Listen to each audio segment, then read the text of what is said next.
Labour കോഡിന്റെ പ്രത്യാഘാതങ്ങളെപ്പറ്റി പഠിക്കാൻ LDF സർക്കാർ നിയോഗിച്ച ഗോപാൽ ഗൌഡ കമ്മീഷന്റെ ശുപാർശകൾ മറച്ചുവെച്ച് കേരളത്തിൽ ലേബർ കോഡ് നടപ്പിലാക്കാനാണ് VD സതീശൻ സർക്കാരിന്റെ നീക്കം.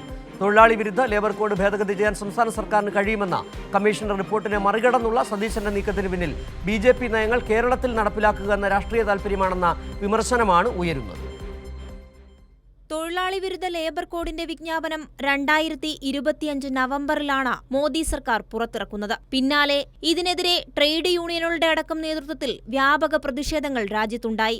അന്ന് കേരളത്തിലെ LDF സർക്കാർ ലേബർ കോഡ് നടപ്പിലാക്കില്ലെന്ന് പ്രഖ്യാപിച്ചു. തൊഴിലാളികളെ ചൂഷണം ചെയ്യുന്ന കേന്ദ്രത്തിന്റെ ലേബർ കോഡിൽ വിശദമായി പഠിക്കുന്നതിന് സർക്കാർ സുപ്രീംകോടതി മുൻ ജഡ്ജി ജസ്റ്റിസ് ഗോപാൽ ഗൌഡയെ അധ്യക്ഷനായ കമ്മീഷനെയും നിയമിച്ചു. കമ്മീഷന്റെ സുപ്രധാന നിർദ്ദേശങ്ങൾ 3 മാസത്തിനുള്ളിൽ സർക്കാരിന് കൈമാറി.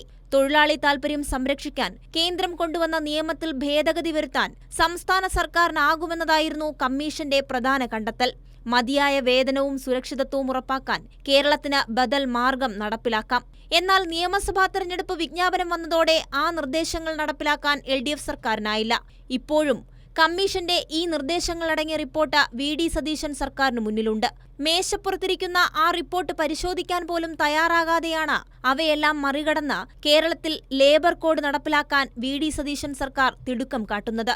മുഖ്യമന്ത്രി നടത്തിയ വാർത്താ സമ്മേളനത്തിൽ എവിടെയും ഗോപാൽ ഗൌഡ കമ്മീഷനെപ്പറ്റി പരാമർശിച്ചിട്ടേയില്ല. കേന്ദ്രത്തിന്റെ തൊഴിലാളി വിരുദ്ധ ലേബർ കോഡിനെ വിമർശിക്കാൻ VD സതീശൻ തയ്യാറായില്ല. ഇവയെല്ലാം മറച്ചുവെച്ചുകൊണ്ടാണ് മറ്റു സംസ്ഥാനങ്ങൾ നടപ്പിലാക്കിയതുകൊണ്ട് കേരളവും നടപ്പിലാക്കണമെന്ന ന്യായം സതീശൻ പറയുന്നത്.